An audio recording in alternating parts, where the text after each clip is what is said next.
Hello again, and welcome to Broadcasting Scotland. It's Monday, the 12th of September. I'm Andrew Wilson, and this is Scotland at 7. This evening, I have the latest daily update from Ukraine on day 201 of the illegal Russian war of aggression. Then I'll look at today's headlines. We'll look at some more news from Ukraine, and then I'll introduce our guest for this evening. And together, we will look at the news from Ukraine, and also we'll look at Scotland and the European Union. Ukrainian forces have recaptured about 500 square kilometres of territory in the south of the country over the past 2 weeks, including 5 settlements in the Kherson region. Natalia Humeniuk, a spokesperson for the Ukraine's Southern Military Command, has said. The Kremlin has responded to Ukraine's weekend advances by doubling down and saying that Russia will achieve the goals of its special military operation. At least 1,000 people have been killed in the last 6 months fighting in Izium in northeastern Ukraine. Izium is one of more than 20 towns and villages that Ukraine's general staff said its forces had recaptured in the past days as part of a counter-offensive that has forced Russian forces to abandon their positions and leave behind huge stocks of ammunition and equipment. Russian forces launched 11 missiles against eastern Ukraine overnight, the Ukrainian Air Force announced in a tweet last night, causing a total blackout in the Kharkiv and Donetsk regions and partial blackouts in Zaporizhia, Dnipropetrovsk and the Sumy regions. Kirill Tymoshenko, the deputy head of the president's office, said later that power had been restored in some regions. Russian missile strikes on Monday have once again knocked out power and halted the water supply in Kharkiv, according to Igor Terekov, the mayor of Kharkiv city. The shelling, targeting the region's infrastructure, came after rescue workers had restored about 80% of the power and water to the region. The US ambassador to Ukraine, Bridget Brink, has denounced Russia's strikes on power and water facilities. The general commanding Russia's Western Army Group has been sacked after the retreat into the Kharkiv region, according to Ukrainian military intelligence. It reported on its Telegram channel that General Roman Bertnikov has been replaced after only 17 days in post. The success of Ukrainian forces in pushing Russian troops out of the Kharkiv region has significant implications for Russia's overall operational design, according to the UK Ministry of Defence, and also for the morale of its soldiers on the ground. Western governments are mobilising their arms manufacturers to ramp up production and replenish stockpiles, heavily diminished by supplying Ukraine's resistance to Russia's invasion. The acting United Nations High Commissioner for Human Rights, Nada al-Nashif, said on Monday morning that Russia was intimidating its citizens who oppose the war in Ukraine. Amy Gutmann, the new US ambassador in Berlin, has urged Olaf Scholz's government to take a more of a leadership role as calls grow for Germany to support Ukraine's advances in the northeast by delivering more tanks. Ukraine on Sunday shut down the last operating reactor at Europe's biggest nuclear power plant to guard against a catastrophe as fighting rages nearby. The International Atomic Energy Agency said a backup power line to the plant had been restored, providing the external electricity it needs to carry out the shutdown while defending against the risk of a meltdown. And Ramzan Kadyrov, the Kremlin-appointed leader of Chechnya, has criticised the Russian army's leadership after it was caught off guard by Ukraine's fightback against the Russian invasion. Here, the First Minister is tabling a formal motion of condolence on behalf of the people of Scotland following the death of Her Majesty the Queen. His Majesty the King and the Queen Consort will receive the motion at the Scottish Parliament this evening. Also in Edinburgh, a woman who was arrested for holding a sign saying, "Fuck imperialism, abolish monarchy," moments before the reading of the proclamation at the Mercat Cross, yesterday has been charged with a breach of the peace. Loud booing was heard from some in the crowd as Charles was proclaimed king. Number 10 has backtracked on reports that Liz Truss would tour the UK, accompanying King Charles on engagements in Scotland, Northern Ireland and Wales, which had raised concerns about politicising the monarchy. The UK economy grew more slowly than expected in July as worker shortages and soaring costs weighed on activity amid the heightened risk of recession. The Office for National Statistics said gross domestic product rose by 0.2% in July after a sharp fall of 0.6% following a decline in activity in June. There is a risk of food shortages in the UK this winter, experts have said, as the drought and high gas prices and labour shortages put pressure on farmers. While growers who use glasshouses are either not sowing or are waiting until spring when there are more daylight hours, the crops that would usually have sustained the country during fallow periods, such as cabbages, carrots, and potatoes, are likely to have much reduced yields. And Liz Truss is expected to attempt to hold a mini budget in the days after the Queen's funeral next week. It is expected that the fiscal event will happen before Parliament rises once more for the party conference recess on Friday the 23rd of September. Now this evening we are lucky enough to be joined by Anthony Salamone. Anthony is the founder and managing director of European Merchants, which is a Scottish political analysis firm based in Edinburgh. Anthony is a leading Scottish political scientist, analyst and thinker. And European Merchants is led by Anthony, is a Scottish political analysis firm, as I say, that's based in Edinburgh. Anthony, good evening. How are you keeping? Well, thank you, Andrew. How are you? I'm also well, thank you. And thank you very much for giving us your time this evening on Broadcasting Scotland. We'll look first this evening at the news from Ukraine, because Ukraine's forces have continued to press their Kharkiv counterattack, seeking to take control of almost all of the province, as Russia launched dozens of air and missile strikes on power plants and other locations in apparent retaliation for Kyiv's success. Kyiv's troops headed north, reportedly recapturing towns all the way to the Russian border, and a video circulated of a Ukrainian soldier at the centre of the strategic city of Izium as the week-long counter-offensive in the northeast continues. The governor of Kharkiv, Oleh Syniehubov, said the enemy hastily abandons its positions and flees deep into the previously occupied territories, and that in some areas of the front, our defenders have reached the state border. Ukraine has recaptured more than 1,160 square miles of territory since last Tuesday, driving Russian forces out of territory west of the Oxyl River it had planned to occupy permanently from Izium to the border. The goal was to seize Izium, which President Zelensky confirmed had been captured and recaptured on Saturday night. Izium, which is a gateway to the Donbass towns still held by Ukraine, was lost in heavy fighting in March. The Ukrainian governor of Luhansk, Sergei Haidai, said Russian troops had fled from Svatvo, about 30 miles due east of the Oxyl River, which was captured over the weekend, and the first significant town from recently recaptured Kupiansk. So, Anthony, after knocking out the power and water supplies once again in Kharkiv, Russian forces have continued an offensive on the city, this time directing shelling onto residential districts, according to the mayor. The mayor said another shelling of Kharkiv, our district, is now under attack, primarily a blow to densely populated residential areas. There is no military infrastructure nearby, and he also said that information about victims and the destruction is being clarified. So this is simply the Russian forces terrorizing civilians, isn't it? With the apparent shift in the war, you think perhaps should NGOs start by mobilizing and increasing their activities to seek to protect civilians who seem now to be being targeted? Well, I think throughout this war, since Russia launched it, it's been it's been clear that Russia has not applied the sort of controls that would be expected under the laws of war to protect civilians and civilian infrastructure.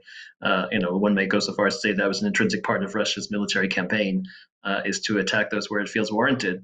Kharkiv has been on the front line of Russian bombardments basically since the war began. The city has been extensively destroyed already by Russia and by Russian forces. And I suppose it's not surprising that perhaps being seeking some sort of revenge for being unceremoniously kicked out of those parts of Ukraine, which is occupied by Ukrainian forces in this counteroffensive that Russia may seek to strike back, including by regrettably targeting civilian infrastructure. So it's not necessarily a surprise. It does bring needless suffering to civilians who have already suffered far too much.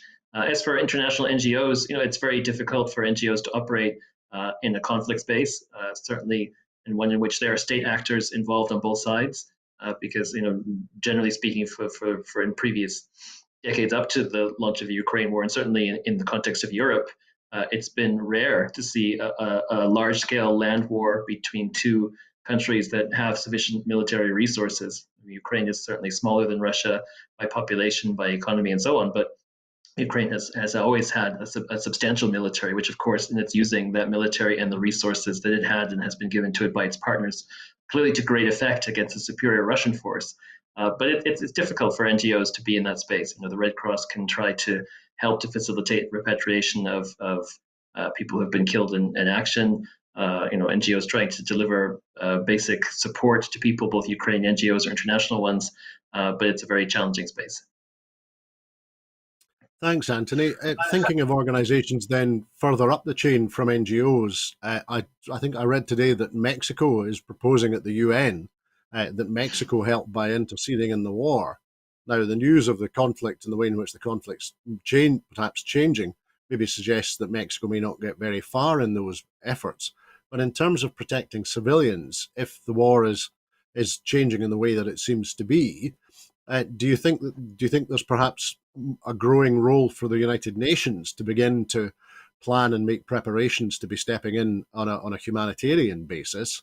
And also in that context, it's a question that's been on my mind since February, to be honest. In terms of the response from the West and the UN, at what level of civilian casualties does the war become unacceptable? And at what point does the clamour to step in to protect civilian life become irresistible? Well, it is a very important point, and of course, in studying how other countries, particularly the United States, but also the European and others, have responded to various conflicts, we have discussed the idea of a responsibility to protect, so R2P, on behalf of the United Nations or other major global powers. But in the context of Russia, there are frankly limitations, which the way in which international system that we have, the situation exposes them. First of all, Russia is a permanent member of the UN Security Council, which is the only body in the UN can really decisively take action to order countries to comply or to authorize the use of military forces and under any circumstance, including for peacekeeping missions. Obviously, there's no peace really to be kept here in Ukraine at the moment, most regrettably. But Russia can block anything and everything in the Security Council, and that is a huge block on action. And there's almost nothing that can be done about that, short of sort of changing the United Nations Charter, which obviously Russia would block that too, or starting a new international organization altogether. But that's a long-standing problem with the United Nations. So there's that. The other is that Russia is a large state actor. Even though its economy is not overly huge, it's a bit smaller than Italy's, or indeed perhaps it's kind of rather smaller now as a result of all the sanctions. But Russia has these, is a nuclear armed state, and that is seen as a red line in terms of direct engagement either by the United States or by NATO. In fact, it's quite remarkable given the hesitancy that we might have heard from the United States and the EU earlier in the war, the extent to which both of those and other partners, including the UK, have been willing to provide this level of military supplies and so on to Ukraine than they did, because obviously there's a caution there in saying, well, we're going to be supplying these arms to Ukraine to be used to kill Russians. Is that taking us too close to the lines that we don't want to cross because we are concerned about how Russia will respond, what sort of level of readiness it will put its nuclear weapons, our strategic ones. And still we have those questions today. Would Russia seriously consider deploying tactical nuclear weapons? These are smaller nuclear weapons, in theory, of which the fallout, radiation fallout can be contained. It's still extremely dangerous. those questions are still there. And fundamentally, even if you have a majority of member states in the UN General Assembly wishing for something to happen, that doesn't mean that the UN will do it. I think it's interesting that you mentioned Mexico, because of course Mexico in the early days of the war, when we were looking at the first resolution that was passed by the UN General Assembly condemning Russia's invasion, which only a very small number of countries voted against, including Russia. Obviously it was the healthy majority that voted for the resolution, but the rest abstained. Mexico was one of those countries where it was unclear where it was going to stand. Mexico ultimately did vote for the resolution, as I recall, and was convinced to sort of denounce Russia's invasion.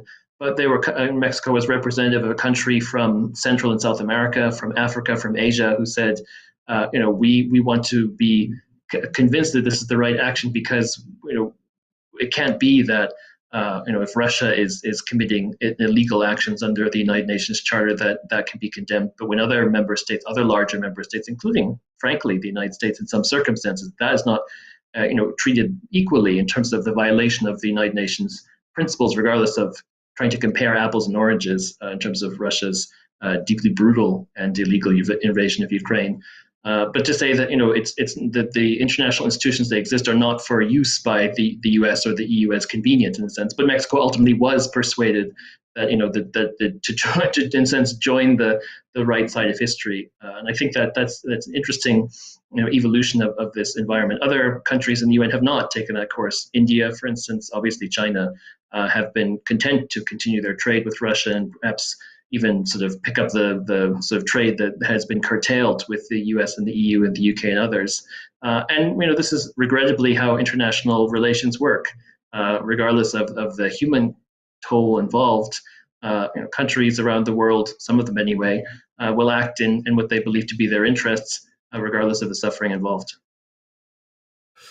Absolutely, Anthony. Thank you. That's a great perspective. And I'm just, as you were speaking there, it was striking me the perspective also that small nations, or comparatively small nations like Mexico and you might say Scotland, have when they have a much larger and sometimes belligerent neighbour right next door, and the insight that experience can bring.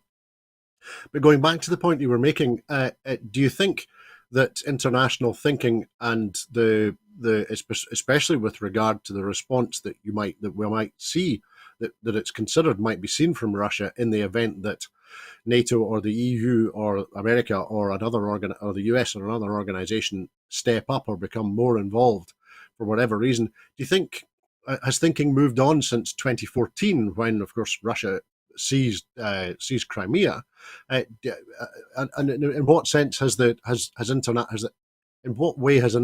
international red lines changed between 2014 and the invasion of Crimea and this year and the invasion of eastern Ukraine?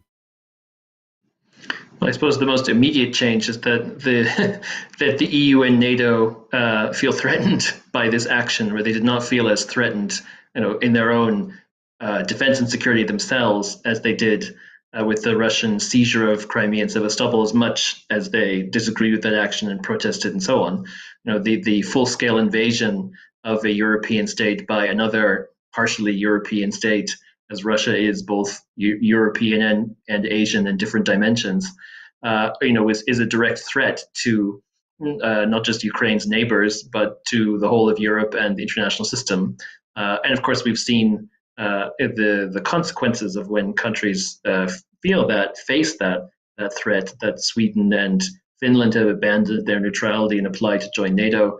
Ireland has announced hundreds of millions of euro, if not over €1 billion, in new defense spending to remodel and beef up its defense forces, including creating, an air force that actually has fighter jets. These measures, along with the European Union, for the first time ever, buying weapons collectively and providing them to a third country, to Germany, breaking its historical block on exporting weapons to countries, all of it, to the rebuilding of German armed forces. All of these measures taken in response to Russian aggression, because it was very clearly felt in the EU and beyond that this invasion was a threat to us, not just a threat to Ukraine. So there's that dimension. The other is the broader implications for international relations. I mean, this is not the first war since the United Nations was founded, certainly not, and even not the first war between two state parties, because of course over the recent decades we've been talking a lot about non-state actors and terrorism and so on. This is a land war between two countries, a full-scale war, with tens of thousands of casualties already. So to see that in Europe, I think was obviously far beyond anything of a wake-up call, but made people sort of rethink not just what they were going to do to protect themselves, but the imperative, as some have said, of making sure that Russia loses. There's always been a hesitancy to make those kinds of statements by some. I think, particularly in the United States, considering Russia's supposed superiority, militarily speaking, in terms of numbers, in terms of equipment, in terms of economic power, and so on vis-a-vis Ukraine. But as Ukraine has made very clear, it can and has fought back. Ukraine has been able to use the resources that has been given very effectively in face of what is ostensibly a superior military force. Of course, this war is regrettably still not over. We don't know if Ukraine will be able to hold the gains that it has made over recent days. But in that environment, recognizing the importance of Ukraine succeeding for itself, but also for the wider implications of the international system, that if we have a post sort of World War II era where Russia, if it wanted to, could simply invade another country and wipe it out of existence, then that would fundamentally change everything which the United Nations was supposed to stand for. Then that has motivated Ukraine's partners to assist it in stopping that here rather than stopping it later. Thank you, Anthony. Absolutely. Fundamental change feels like it's on the cards as this war continues to play out. So thank you for your thoughts with regard to the conflict in Ukraine and the wider geopolitical implications of that conflict. However, last Thursday, Edinburgh Merchants, which is the Scottish political analysis firm that's led by Anthony, published a report called Scotland's EU Debate: The Essential Questions on Membership of the European Union Under Independence. And that report sets out 100 essential questions on EU membership for Scotland in the case of independence. Those 100 essential questions are divided into 20 themes. So this evening, Anthony and I will talk through some aspects of this latest report and explore some of the issues that the report lays out and the possible responses to those questions that we may see in the weeks and months ahead. So Anthony, firstly, the introduction to the report begins, the question of potential Scottish EU membership is a foundational aspect of the independence debate today. In the post-Brexit era, the outlook for our relationship with the EU shapes how many people approach the constitutional issue. So perhaps to get us started this evening, could you maybe expand on that a little bit? How and why is EU membership foundational to the independence debate today?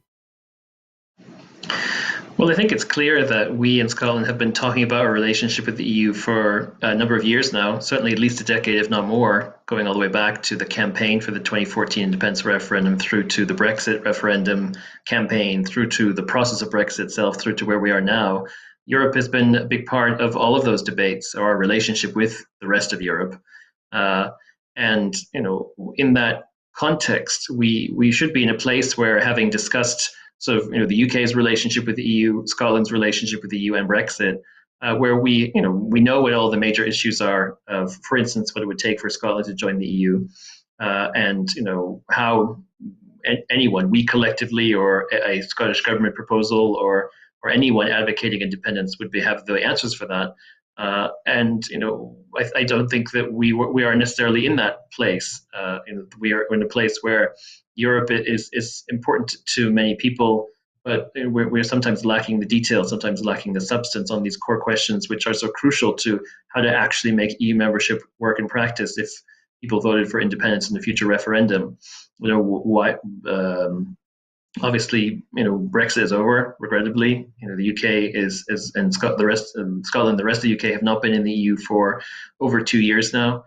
Even if a referendum, independence referendum, were to happen in the near future, say in October 2023, as the First Minister proposes, Scotland won't be part of the EU for several years, because that's how long the process would take.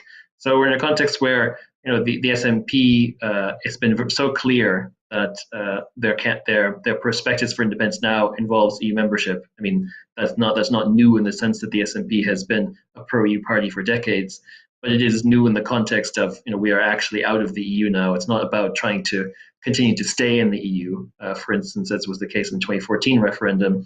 It's about applying to join from the outside. It's about doing that when the rest of the UK would not be part of the EU. We know that creates challenges, creates questions, and this report tries to set out what those questions are. Thanks, Anthony. That's a great primer, a great starter for 10. Thank you. Now, the introduction to the report also that then continues that as you were just saying, having dedicated so much time to considering the UK's former EU membership, Brexit, and possible Scottish EU membership, Scotland's political conversation on the EU should be thoroughly informed and nuanced. In reality, our EU debate is at times superficial, repetitive, and inward-looking. It is driven by headline sentiments and recycled arguments. Scotland's political system and many of its participants evidence too little understanding of the workings of the EU, the Brussels agenda, and the politics of the EU and its national capitals.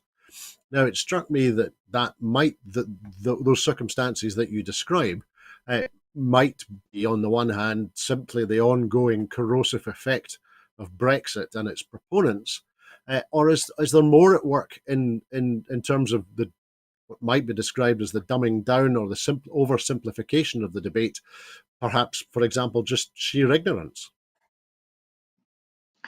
So I know that what you've just read out to me from the report may seem controversial to some people, but to me, it's the point of saying that that's how I see it as an expert who has spent his whole professional life researching and studying and engaging with the European Union, whatever that is in terms of the EU institutions and member states. And I spent years reflecting on Scotland's relationship with the EU now, what that could look like under independence, how to join the EU, how to make EU membership work.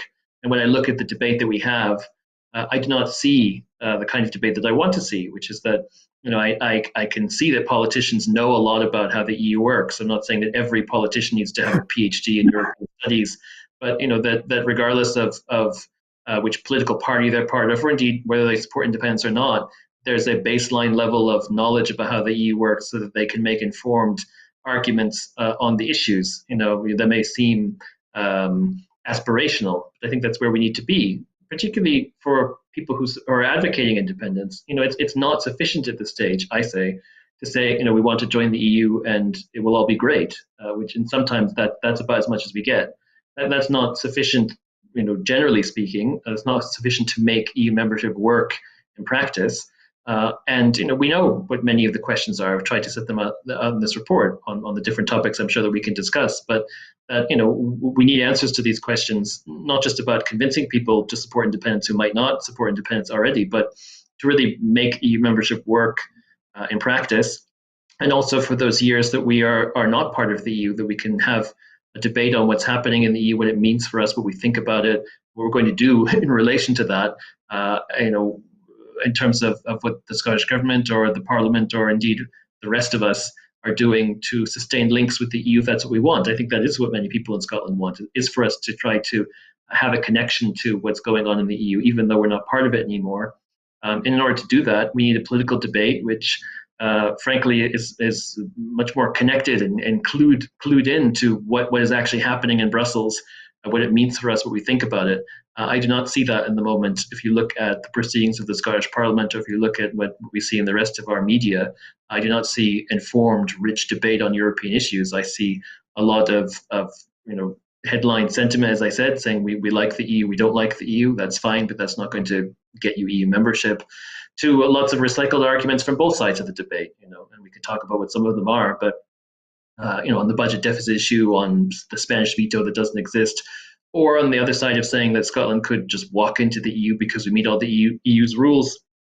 I know these arguments may be convenient to say, but they're not accurate, and they certainly don't reflect the kind of debate that we need at this stage, which is one that's more detailed, because many people already have a view on independence. It's a question of whether or not they're going to change that view, for instance. And for people who were trying to create a majority for independence, I don't think you're going to convince people who are skeptical by just saying things we've already been saying, or saying that everything would just work out. I'm sure people will want to be convinced by detail, perhaps convinced by answers to some of these questions. That's a very good point that you make, Anthony. Thank you. And perhaps maybe to drive the point home, and I'll be slightly contrary just for a moment, if you'll allow me to be. So the report says it would be incumbent on proponents of Scottish EU membership to advance a reasoned and substantive rationale for why Scotland should join the European Union. Now, there was no reasoned or substantive rationale to leave the European Union, as it could be said, has been amply demonstrated since. And Scots didn't vote to leave. So why should there be a substantive and reasoned rationale for rejoining the EU when there wasn't one on the way out? Because I think it's very important in the event of people voting for independence that creating a new state, as Scotland would be. Scotland's an ancient country, but would be a new state. It's important to end this reactionary nature that we have so much in our politics, which is to say, we want to be different from the UK or from England in this respect, or the rest of the UK or England thinks one thing and we are doing the other thing. That's not going to work. That's not how you're going to build a state that will grow into one which is successful in the EU and the wider world in this particular context, or indeed in any context. You need to build consensus, not take anything for granted. Assume that there isn't an inbuilt majority in Scotland for EU membership. Assume that you have to convince people, even if you're just convincing people who are already convinced, because that's the basis on which you want to build the state with good foundations. Set the foundations for EU membership, where support for that membership is sustained, is grown. And not always assume that people in Scotland will be pro-EU by nature, or that there could never be a Eurosceptic movement in Scotland or a Eurosceptic mainstream political party, which, for instance, might advocate a Scottish Brexit in decades to come. The way to do that is to provide a very clear rationale for not saying, well, yes, we know that's our history, that we were part of the EU, that we didn't vote for Brexit, but it happened anyway. We know all of that. We're saying if we're in a context where people have voted by majority to become an independent state, that here is our vision for what we want to do, and that's not based on our past, it's based on our future. It's about building a future which is sustainable, and in the context of EU membership, ensuring that we have a clear reason so that people question later on, why was it actually we joined the EU anyway? It's not to say, well, we joined the EU because we're forced to leave. We're joining the EU because whatever I've suggested what those could be in some of my other work, but we believe in the values of European integration, or we think it's important to be part of the single market, or we want to have more influence in the world via the EU in terms of foreign policy. Whatever these reasons are, they're important, and that's not based on, well, we didn't like Brexit. That's not a foundation. That's not a good foundation for an independent state. It has to be a positive one, in my view, one based on the values of the state, not based on what others are doing. No, that's a really well put point, Anthony. Thank you. I think what you're saying, and you'll correct me or improve what I'm saying if I'm wrong. You're saying that in terms of a prospectus or a means for nation ending, the way in which Brexit was done is the way to do it. But in terms of nation building, that's a different process, and you can't do those two different things in the same way. So that's a very good point, and certainly is a constructive and more positive approach for the future of an independent Scotland. Now, one of the first points that the report talks about is the process of accession to the EU, and the report correctly set up and understandably reminds us that the length of a state's EU accession process is not predefined. It's neither fixed nor a product of agreement between the parties. Instead, it's a function of how much work has to be done and completing the various stages. And the report, as some of the early questions posed in the report, it asks what estimate would the government give of how long it would take for Scotland to join, and what target measured in months and years would the government set for completion of accession. And it struck me from a project management perspective, I'm not sure that a government would necessarily be enthusiastic about doing that, not least because, again, from a project management perspective, that timescale would not be in the control of the Scottish government, so it can't set out a project plan that it can deliver, because it's not entirely up to the Scottish government. And also, and this may be more parochial in a way, and you could ignore it if it is too parochial, from the perspective of our politics in Scotland at the moment. And it might be argued that we live in a country where if a bus to Fintry is late, the opposition immediately demand that the First Minister resigns. So if the schedule is not entirely in control of the Scottish government, why would it set out a straitjacket in terms of this is the project plan for accession? Sure, I understand what you mean. To me, it's important. It's important less for the Scottish government saying it's going to take X months or X plus 2 or plus 3 months. This is not about being too specific here, but about being sufficiently honest about how long it would take in general terms for Scotland to join the EU, because we do not have that at the moment. We have a debate at the moment where, by and large, people either say one of two things. One is that it would take Scotland decades or to join the EU, or Scotland could never join the EU, and that's not true. And on the other side, people also say that Scotland could join the EU really quickly and either not specify how long that is or imply that it's like a year or maybe 2 or what have you. That's not true either. And it would be very unfortunate if people having voted for independence, for some people on the basis of that promise of we can join the EU in 6 months or a year or 2 years, when that inevitably did not happen, because it would, in my view, impossible to join the EU that quickly. That is not linking back to what I was saying before, that is not a good foundation for a state. That is not a good foundation for EU membership. That is a foundation that would breed Euroscepticism for people being so disappointed that Scotland did not join the EU as quickly as was promised. And so the antidote to that is to be forthright, generally speaking, of saying how long it might take. You're quite right. It's not for the Scottish government to dictate how long the process would take, but it would be useful in terms of be it the Scottish government or other proponents of independence to be willing to accept at least that it would take around 4 to 5 years, perhaps longer, depending on the context, for Scotland to join the EU. And that, at a stretch, you might get yourself 3.5 years if everything aligned perfectly. I don't frankly think that's possible, but it could be possible. Just so people can be persuaded. Again, this is about doing different things, about laying foundations that can be achieved, foundations for a state and for EU membership that will last for decades, not for sort of weeks or months or years, different from normal party politics, but also about convincing people, as proponents of independence, what truly want to do. And I think that your average person who is open to being persuaded on independence but is not persuaded on independence is not going to be convinced if you tell them that Scotland is just going to join the EU quickly and not spell it out. But if you're saying to them, well, it will take whatever, 4 to 5 years, as my work said, that they are willing to be convinced by that, because they can understand that although it's not in the Scottish government's control how long it would take, that ballpark figure, that estimate figure, is reasonable. And on the other side of the second part that you mentioned about the target, yes, well, the Scottish government can certainly set a target for EU accession. I think it should, to help focus its attention. Again, that's not about saying that the EU accession process would take X years and that's it. It's about saying here is our target for how long we'd like it to take, to help us to focus our efforts and persuade the European Union to facilitate our accession process with sort of sustained political will throughout the whole thing. In my EU blueprint, I suggest the target to EU accession would be 4 years. That's the sort of earlier end of the target range, which I've identified in my research.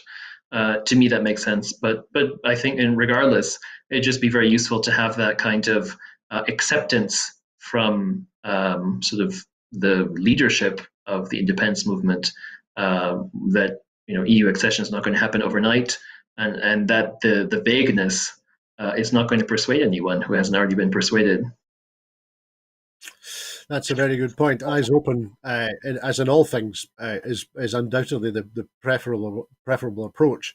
Now, I'm mindful that we're talking here about process, but process is important. The EU is a rules-based organisation, after all, and I'm also mindful that this is perhaps from the perspective of current UK politics, which is not a particularly happy place.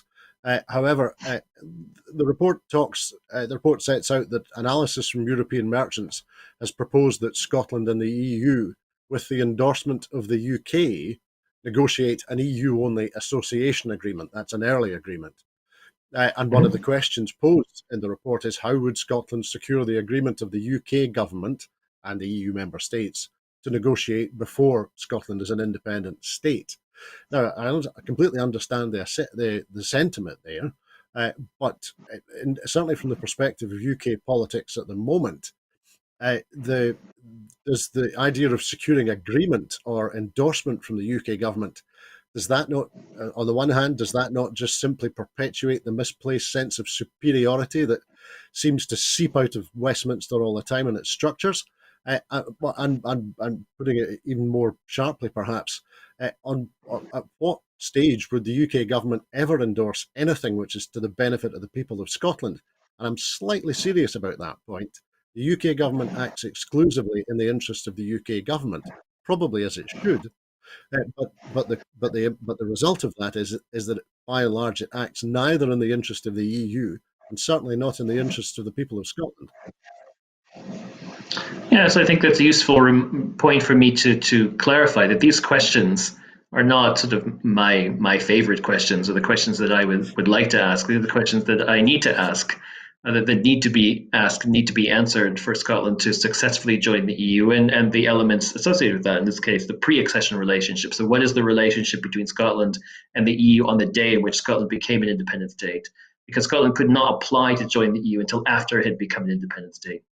That's in the treaties. The European Commission has said as much, specifically when asked about Scotland in the European Parliament written question, and that's the reality. So how do we avoid that vacuum, in a sense?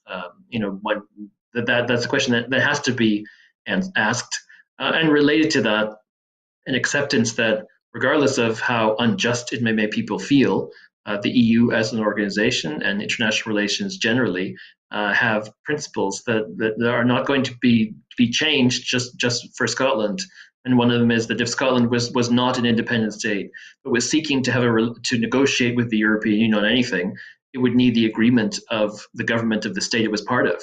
And I appreciate that the people that may make people frustrated or indeed angry, but that is the reality, and so it needs to be dealt with and needs to be addressed accordingly. The European Union collectively, member states individually, would not negotiate with Scotland on anything while Scotland was still part of the UK if the UK government did not agree. So we're going into different levels of hypotheticals here, but I very much hope that in the aftermath of an independence referendum with a majority for independence, that the UK government would be cooperative in recognizing the reality that there was a majority for independence, and so it has an obligation to assist Scotland in becoming independent in the way it wishes to be independent, not to sort of push it out the door, but to enable the Scottish government and the Scottish Parliament to achieve the kind of independence that they want. In this case, having a relationship with the EU and then joining the EU. As I say, I know that does not align with how our politics are today, but that is how the European Union works. And how the European works is not going to change, regardless of how unpleasant British politics are or how unhappy it makes people in Scotland to think that we would need the UK government's agreement in order to negotiate that pre-accession relationship, because that's how it is. It's not going to change. Absolutely, and the insertion or the recognition and the facing up to the reality is as you say, an important part of perhaps improving the level of debate and discussion, national discussion with regard to this. And it's important that we as a population, as a body politic, that we face up to that reality and either recognise the limitations or identify or use that as motivation to work out the ways to deal with those challenges. So it's a very good point that you make, Anthony. Thank you. Now, thinking of one of the points that's raised, especially post Brexit, is how would Scotland demonstrate its alignment with the acquis to the EU institutions, particularly its the initial high alignment in relevant areas that we had. Now, you will explain better than I can, if you wish to, very briefly what the acquis communautaire are. But in terms of demonstrating alignment to the acquis, is there more to it than simply a question? Perhaps you could almost describe it as mind the gap, by which I mean look at the gap which is opened up between the UK post-Brexit and the EU, both in terms of what the UK, what Westminster has changed and what has evolved in the EU since Brexit Day. Write all of that down, deal with it. That would be one way of thinking of it, and I'm sure that that may help the future Scottish government, or indeed sort of bemuse the EU institutions. But when we were talking about process earlier, regardless of Scotland's unique circumstances, the EU is going to want to follow its normal process. So that will be faster for Scotland, would be for other countries, of course, because Scotland is closer to being ready to join the EU than other countries which have joined in the past. But we need to follow the normal process, which is to say that the core of any EU accession process is to meet the acquis. The acquis is basically just all the EU's rules and laws and policies that they have developed. It includes the EU treaties. It includes what's called secondary legislation. So that's legislation which is made by the European Parliament and the Council. It includes the EU's international agreements, case law of the European Court of Justice, sometimes even recommendations from the European Commission. All of that is the acquis. When you're trying to join the EU, it's divided into 35 different chapters. Each one needs to be negotiated separately, opened and closed by the Council, negotiated sort of with the Council, but with the Commission, really, because the Commission has the expertise on these issues, and the applicant concerned, in our case, Scotland. So all of that would have to happen. With the EU, the European Commission would follow its normal process, which is to screen, as it's called, the applicants' laws and policies to determine their level of alignment. It doesn't matter that Scotland was part of the EU before, or was previously part of a member state and complied with the acquis sort of by default in so many ways. That Scotland is first of all would be an applicant in its own right, would have been outside the EU for years, but regardless, the Commission will do its screening process. That includes a number of steps.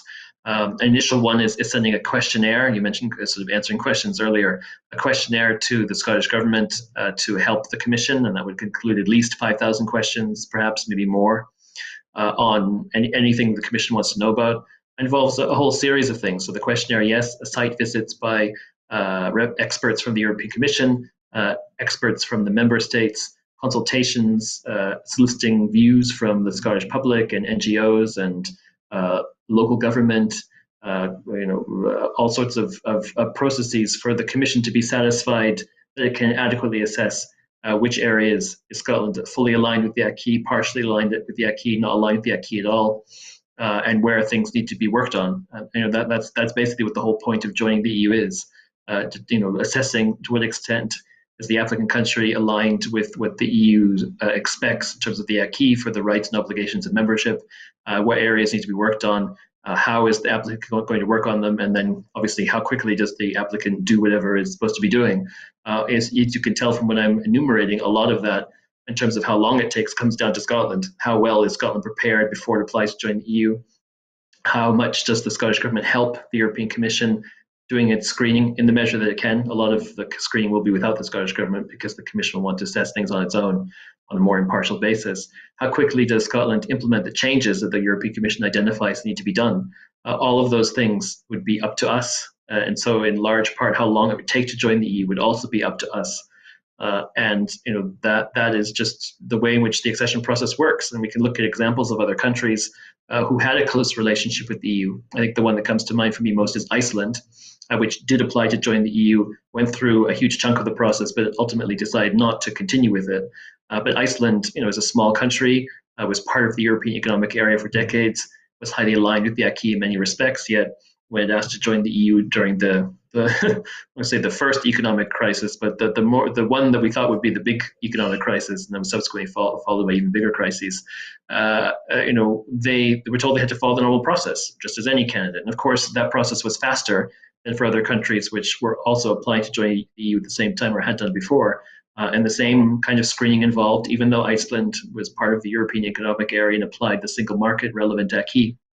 That's how it works. And so we would need to do that, again, on the basis of what it would take to join the EU, not that we were previously part of the EU via the UK. And so we only have to assess the divergence that had occurred over the years of Brexit. We still need to do it the regular way, which is, the Commission assessing what we actually have. And then again, there's some other elements to that. The Scottish Government has pledged through its EU Continuity Act to maintain alignment with the EU in some areas where possible. I think the Scottish Government could tell us more about the extent to which it's actually doing that, because from what I've seen, not much is really happening there. So it'd be good to hear more about what the alignment. I mean, the first sort of statutory report of the Scottish Parliament said that the powers under the EU Continuity Act had never been used at all in their first year of operations. That's not very promising. So these kinds of things obviously would make a difference to the accession process, because the default is that we continue to diverge from the EU in all manner of areas. But then there's one other element too, which is that significant parts of the acquis are reserved. So it's not as if there's anything we could be doing about them now, and we'd have to think about that later. So anything from financial services law to company law to foreign policy measures, all these things are part of the EU acquis, but they're reserved areas. So there's nothing really that, practically speaking anyway, the Scottish government could do now, but it would have to do it before and during the application to join the EU. Thanks, Anthony. That was a pretty comprehensive answer. I'm very grateful to you for that. What you were talking there about Iceland, and I was going to ask you, there was a broader question in the report with regard to what you might call broader diplomacy, albeit diplomacy with EU member states. And the report says that Scotland would need to develop its relations with existing member states, as you would expect, and its aim should be to forge sustainable and productive relationships with each of the 27 members. So that point occurred to me in two senses. We've seen unionist politicians in the last couple of weeks complaining vehemently that the First Minister has established a presence in Copenhagen in order to maintain diplomatic relations and promote discussions with the Danish government and, by implication, other Scandinavian nations. But also in terms of forging sustainable and productive relationships, did that aim, and that, which is perfectly understandable, did that present, and I'm thinking of the example you gave with Iceland, did that present difficulty for Bulgaria or Croatia or Latvia or Malta or Poland or any of the 11 countries which have acceded to the EU in the 21st century? Do you mean in the sense that they wanted to see Iceland follow the normal route because they did? I suppose, yes. Sorry. More broadly, that just was that an issue? Was that development of sustainable relations and productive relations?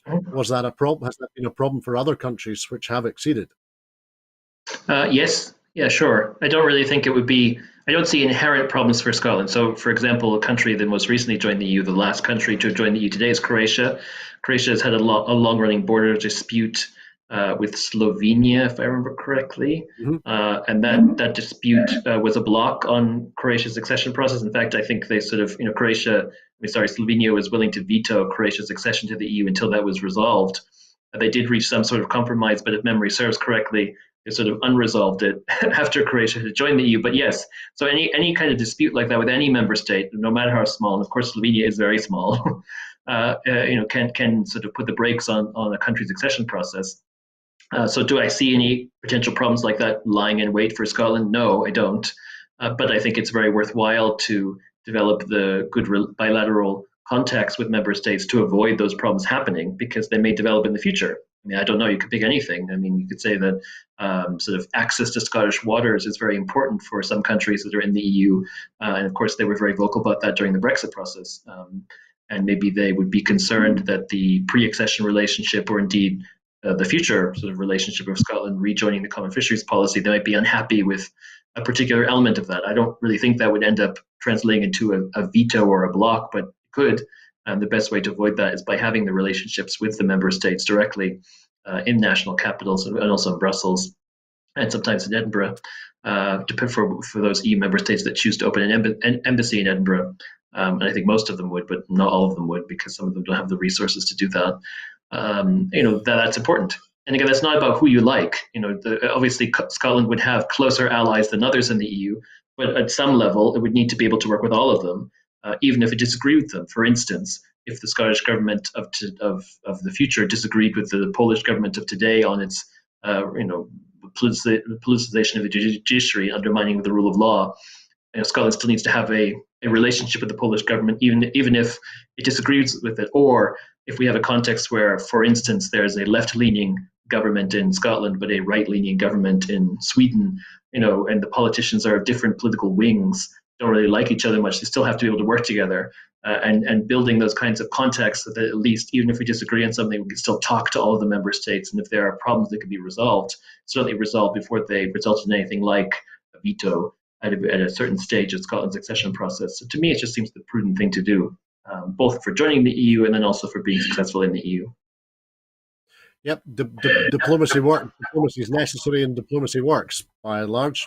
Perhaps as we've Hmm. seen, as we've perhaps seen the reverse, as Westminster pulled away from the EU, and it seems to be trying to be as undiplomatic as possible. Perhaps I was going to be very trite and ask you a question because to reflect on the question.